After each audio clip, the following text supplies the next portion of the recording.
नमस्कार विद्यार्थी मित्रांनो, फोर्स अँड प्रेशर या प्रकरणाच्या 5व्या भागामध्ये आपण पाहतोय pressure on solids, liquid and gas.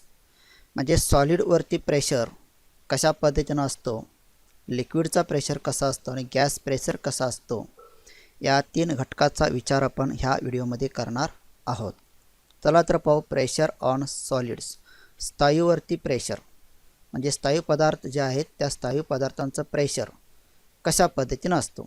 थोडक्यात त्याला आपण काय म्हणणार, स्थायूवरील दाब. मग स्थायूवरील दाब कशा प्रकारे असतो तर पहा, air pressure is exerted on all the object kept in air. Air pressure म्हणजे हवेचा दाब. It is exerted on all the object kept in air. हवेमध्ये असणाऱ्या सर्व वस्तूवरती हवेचा दाब असतो. When a weight is kept on a solid, pressure is exerted on it. When a weight is kept on a solid, ज्यावेळी आपण एखाद्या स्थायू पदार्थावरती वेट ठेवतो, वजन ठेवतो, that times pressure is exerted on it, त्यावेळी त्याच्यावर दाब हा प्रयुक्त होतो. म्हणजे एखाद्या स्थायू पदार्थावरती वजन ठेवला तर त्या वजनाचा परिणाम म्हणून त्या वस्तूवरती दाब प्रयुक्त होतो. This pressure depends on the value of weight and the contact area between the two.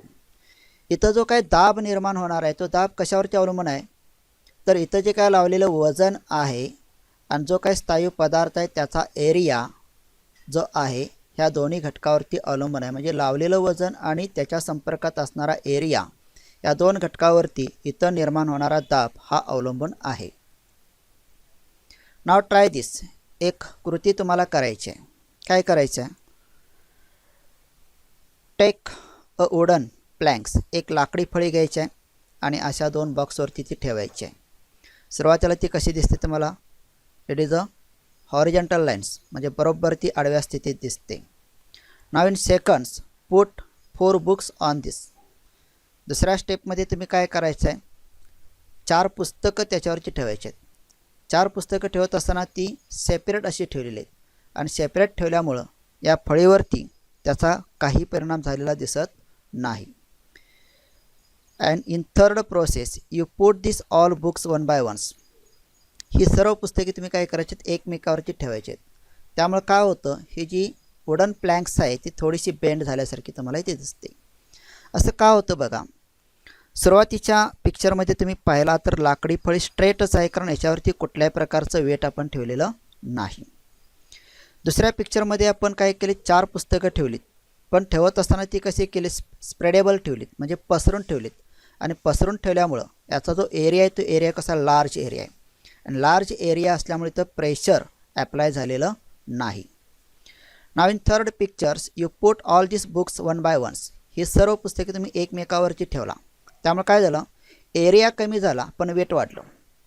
Area कमी झाला पण वेट वाढलं आणि वेट वाढल्यामुळे ही जी फळी आहे ती फळी काय होते, बेंड होते.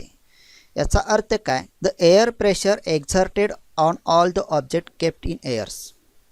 हवेमध्ये असणाऱ्या सर्व वस्तूवरती हवेचा दाब असतो. And it's depends on the contact area.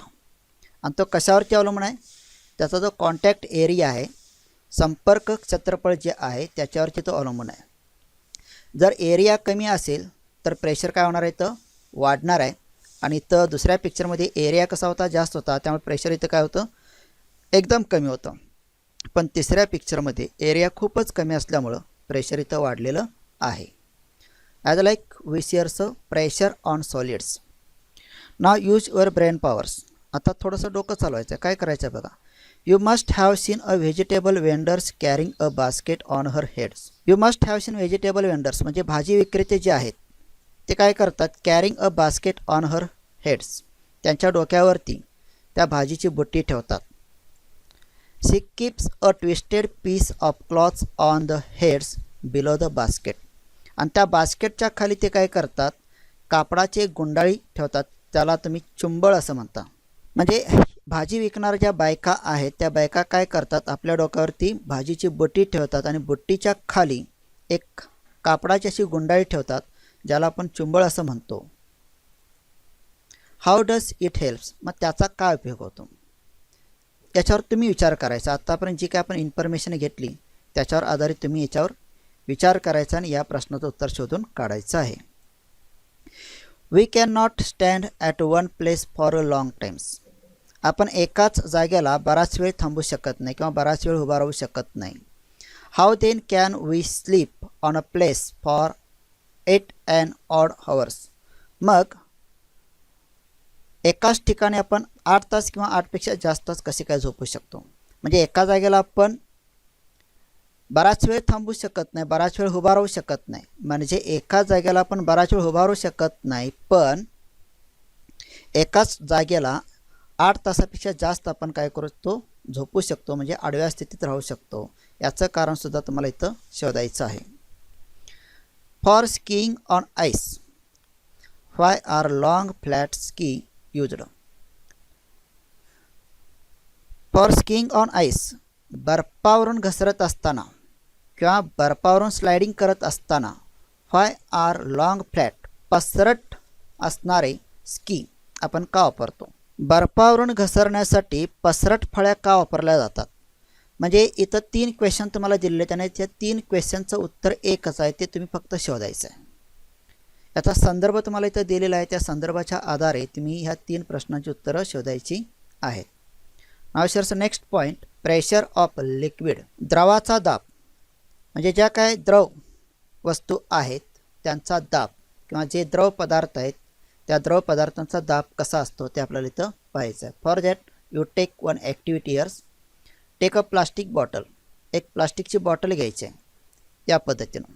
म्हणजे ते एक प्लास्टिकची बॉटल घेतली आणि काय केलं, take 10 centimetre long piece of glass tube on which a rubber balloon can be fitted. आणि एक 10 सेंटीमीटर लांबीची काचेची ट्यूब घ्यायची आहे, म्हणजे एक ग्लास नळी घ्यायची आहे आणि त्याच्यावरती रबर बलून्स म्हणजे रबरी फुगा फिट करायचा. म्हणजे इथं ही 10 सेंटीमीटर लांबीची काचेची नळी घेतली आणि त्याच्यावरती आपण काय केलं, फुगा रबरी फुगा लावलेला आहे. Warm up one end of the glass tube and gently push the bottle at about 5 centimetre from the bottom. आता जी काही काचेची नळी तुम्ही घेतला त्या काचेच्या नळीचं एक टोक काय करायचं, वॉर्म अप करायचं म्हणजे गरम करायचं आहे. आणि लगेचच म्हणजे गरम झाल्या तुम्ही काय करायचं, त्या बॉटलला बॉटमकडून 5 सेंटीमीटर अंतरावरती म्हणजे तळाकडून 5 सेमी अंतर सोडून काय करायचं, त्या बॉटलमध्ये ती नळी घुसवायची आहे. To avoid water leakage. ज्यावेळी तुम्ही ह्याच्यात पाणी ओतणार ते पाणी ह्या नळीतून बाहेर येऊ नये यासाठी काय करायचं आहे, apply मॉल्टन wax on the side of the glass tubes. त्या ग्लास ट्यूबवरती वितळलेलं मेण तुम्ही लावायचं आहे. काय करायचं आहे, मॉल्टन वॅक्स म्हणजे मेणाचा एक थर इथं द्यायचा आहे जेणेकरून याच्यातून पाणी बाहेर येणार नाही. Now fill water slowly in the bottle and see how the balloon inflates. आता काय करायचं, हळूहळू ह्या बॉटलमध्ये पाणी तुम्ही ओतायचं आहे आणि पाणी ओतत असताना म्हणजे ह्या ग्लास नळीपर्यंत पाणी आल्यानंतर पाणी काय होणार, हळूहळू ह्या बलूनमध्ये सुद्धा येणार आणि त्यावेळी तुम्ही ऑब्झर्वेशन करायचं आहे की पाणी ओतत असताना हळूहळू हा फुगासुद्धा इथं फुगताना तुम्हाला दिसतो. What is observed. काय निरीक्षण करणार येतं म्हणजे तुम्हाला काय दिसतं बघा. ज्यावेळी तुम्ही ह्या बॉटलमध्ये पाणी ओतता तर ते पाणी काय करतं, ह्या बॉटलची जी साईड्स आहे त्या साईडला काय करतं, प्रेस करण्याचा प्रयत्न करतं. पण बॉटल पूर्ण टाईट असल्यामुळे ती प्रेस होत नाही, पण इथं थोडीशी त्याला जागा मिळते आणि जागा मिळाल्यामुळे हे पाणी प्रेशरनं काय होतं, बाहेर येतं आणि त्यामुळं हा फुगा काय होतो, फुगतो. याचाच अर्थ the pressure of water acts on the side of the bottle as wells. म्हणजे बॉटलमध्ये जे काय पाणी आहे ते पाणी काय करतं, त्या बॉटलच्या चारी बाजूनं त्याला दाब देतं. म्हणजे इथं काय होतं, बॉटलमध्ये जे वॉटर आहे त्या वॉटरचा प्रेशर म्हणजे पाण्याचा दाब त्या बॉटलवरती चारी बाजूनी पसरतो. म्हणजे बाटलीच्या बाजूवरही त्या पाण्याचा दाब पडतो हे इथं आपल्या लक्षात येतं. म्हणजे या प्रयोगातून आपल्याला एक गोष्ट अशी कळते की पाण्यामध्ये की बॉटलमध्ये पाणी घेतल्यानंतर त्या पाण्याचा दाब त्या बाटलीच्या सर्व बाजूवरती पडतो हे लक्षात येतं. आता हाच प्रयोग आपण थोडासा वेगळ्या पद्धतीने पण मांडू शकतो. पहा, बॉटलऐवजी आपण इथे एक डबा घेतला आणि या डब्यामध्ये काय केलं, पाणी घेतले. पण पाणी घेण्यापूर्वी समान अंतरावरती इथे काय केले, 3 होल्स पडलेत. म्हणजे ही जी 3 होल इथे दिसतात ती बॉटमपासून समान अंतरावरती आहेत. आणि मग ह्या टीनमध्ये डब्यामध्ये आपण काय केलं, पाणी भरलं, पाणी फिल केलं आणि पाणी फिल केल्यानंतर या छिद्रातून एकाच वेळी एकाच हाईटवरती तुम्हाला पाणी येताना दिसतात. म्हणजे वॉटर जेट म्हणजे पाण्याचा हा जो फवारा आहे तो तुम्हाला इथे येताना दिसतो, पण दिसत असताना तो एका लेवलनं येताना दिसतो तुम्हाला. म्हणजे ह्या टीनपासून जमिनीवरती पाणी पडत असताना हे जे अंतर आहे, हे जे डिस्टन्स आहे, ते डिस्टन्स कसं असणार आहे, समान असणार आहे. याचा अर्थ इथं वॉटर काय करतं, equal pressure acts on this all side of the teens. म्हणजे ह्या डब्यावरती पाणी काय करतं, सर्व बाजूनी समान प्रेशर ॲक्ट करतं, प्रयुक्त करतं.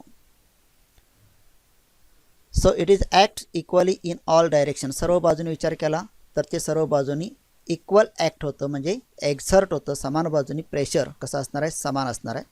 सर्व बाजूनी प्रेशर इथे कसं आहे, समान आहे. Water spurts out equally fast and reaches the same distance away from each holes. प्रत्येक छिद्रापासून समान अंतरावरती हे जे पाणी आहे ते पाणी येताना तुम्हाला दिसतं. याच्यावरनं कन्क्लुजन काय काढता येईल, it is acts equally in all direction. म्हणजे सर्व बाजूनी पाण्याचा दाब सारखाच असतो. Now here's the next point for pressure of liquids activity 2. याच पॉईंटसाठी आपण ॲक्टिव्हिटी 2 पाहतोय. Take a plastic bottle. इथं सुद्धा एक प्लास्टिक बॉटल घ्यायची आहे. So look here, this is a plastic bottles. Pierce it with a thick needles at the points 1, 2, 3 as shown in the figures.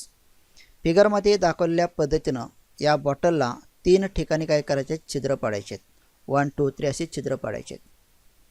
Fill water in the bottle up to full heights. या बॉटलमध्ये त्याची जेवढी height आहे तेवढ्या हाईटनुसार तुम्ही काय करायचं आहे, पाणी भरायचं आहे. As shown in the figures water jets will be seen emerging and projecting outs.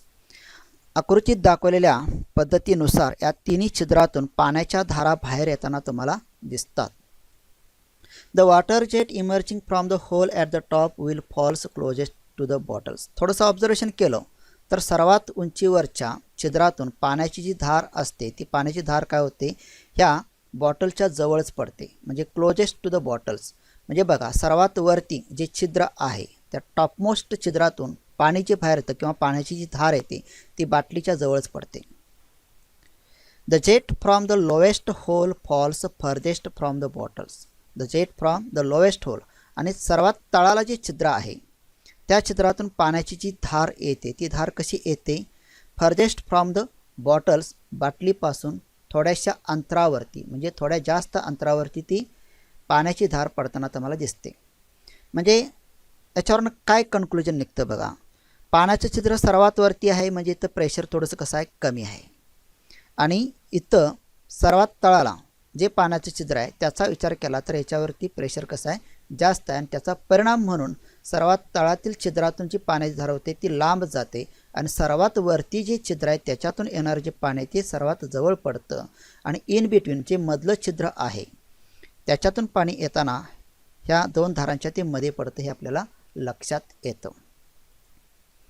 Also jets coming out from the 2 holes at the same levels fall at the same distance from the bottles. जर तुम्ही ह्या बॉटलला समान अंतरावरती 2 छिद्र पाडला आणि त्या दोन्ही छिद्रातून येणाऱ्या ज्या पाण्याच्या धारा आहेत त्या पाण्याच्या धारा कशा असणार आहेत, same distance from the bottles, बॉटल्सपासून समान अंतरावरती पडताना तुम्हाला दिसतील. Also jets coming out from the 2 holes at the same levels. म्हणजे एकाच लेवलवर, म्हणजे बॉटलच्या समान उंचीवरती एका लेवलला जर तुम्ही 2 किंवा 3 छिद्र पाडला तर त्या तिन्ही छिद्रातून किंवा दोन्ही छिद्रातून पाण्याची जी धार येते ती धार कशी असते, fall at the same distance from the bottles, म्हणजे त्या बॉटलपासून समान अंतरावरती पडताना तुम्हाला दिसतील. व्हॉट इज अंडरस्टूड फ्रॉम दिस. यावरून तुमच्या काय लक्षात येतं तर पहा, at any one level the liquid pressure is the same. पाण्याच्या एकाच पातळीवरती म्हणजे द्रव पदार्थाच्या एकाच पातळीवरती त्याचं प्रेशर कसं असणार आहे, समान असणार आहे. And second, also the pressure increases as the depth of the liquid increases. द्रवाची खोली जशी वाढेल त्या खोलीनुसार त्याचा प्रेशरसुद्धा वाढतो. म्हणजे इथं पाण्याची उंची जशी वाढणार आहे, पाण्याची हाईट जशी वाढेल, पाण्याची डेप्थ जशी वाढेल तसं त्याचा प्रेशर काय होणार आहे, वाढत जाणार आहे. म्हणजे पाण्याची खोली म्हणजे वरून खाली जेवढी हाईट वाढणार आहे, डेप्थ वाढणार आहे, त्या डेप्थनुसार त्याचा प्रेशर काय होतो, वाढत जातो. Now this experiments we explain in other way as like look here's. हीच डायग्राम आपण थोडीशी वेगळ्या पद्धतीनं बघतोय, वन साईडनं बघतोय. पहा, डिपेंड्स ऑन डेप्थ. इथं वॉटर टँक आहे, इथं पाणी पडताना तुम्हाला दिसतं. सिंक म्हणजे पाणी काय केलं, वरती ठेवलेले, पाण्याची हाईट वाढवल्या आणि त्या टाकीला काय केले, 3 छिद्र पडलेत. आणि या 3 छिद्रावरून असं लक्षात येतं की सर्वात वरती जे छिद्र आहे त्याच्यातून जे पाणी पडतं ते लोवेस्ट टू द टँक. म्हणजे याच्यातून सर्वात वरच्या छिद्रातून जे काय पाणी पडतं ते कुठं आहे, लोवेस्टला आहे. आणि सर्वात तळाच्या छिद्रामधून जे काय पाणी पडतं ते कसं आहे, दूर अंतरावरती आहे, लांब अंतरावरती आहे. आणि in between middle holes it is a falls on this in this between two. आणि ह्या 2 धारांच्या मध्ये ह्या मधल्या छिद्राची धार इथं दिसते. That means water Spurs out farthest and fastest from the lowest tube away from each holes. याचा अर्थ काय, सर्वात तळातील जे छिद्र आहे त्याच्यातून येणारं पाणी कसं आहे, फास्टेस्ट आहे म्हणजे प्रेशरनं वेगाने येताना तुम्हाला दिसतं. आणि फर्देस्ट म्हणजे थोडं लांब अंतरावरती पडताना तुम्हाला हे दिसतं.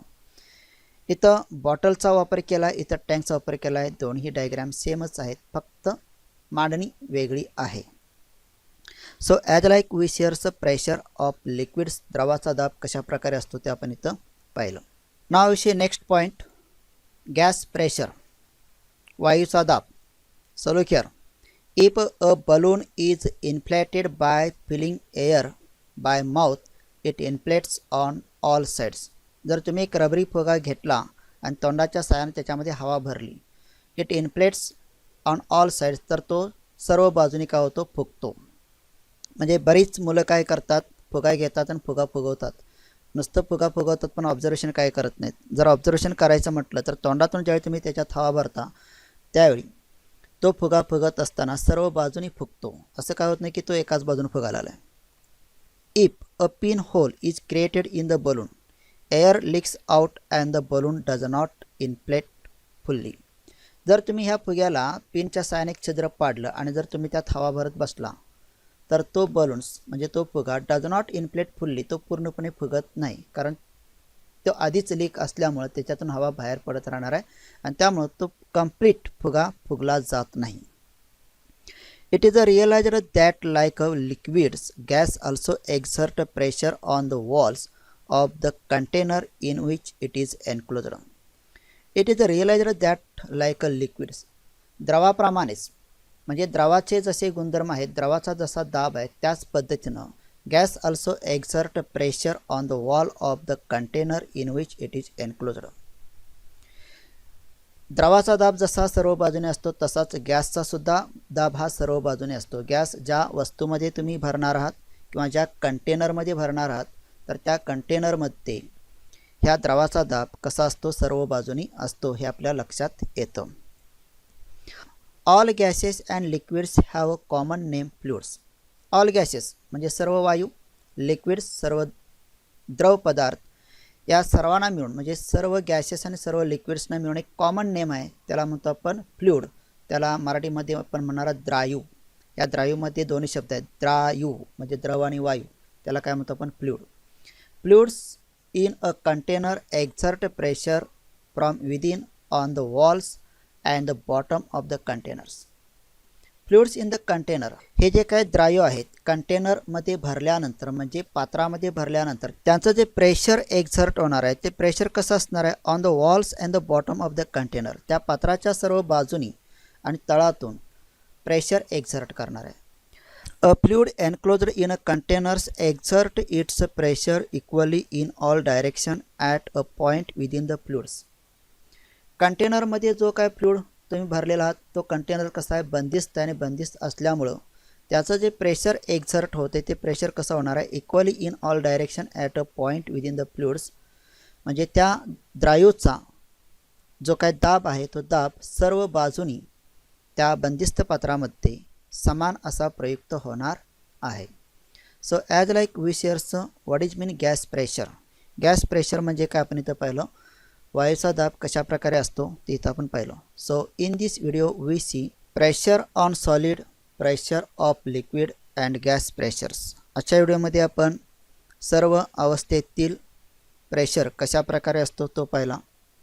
आता याच्या पुढील जो भाग आहे तो भाग आपण पुढच्या व्हिडिओमध्ये पाहतोय. आता आपण इथंच थांबतोय. पुन्हा भेटतोय पुढच्या व्हिडिओमध्ये. तोपर्यंत सर्वांना धन्यवाद. Bye bye. See you once again.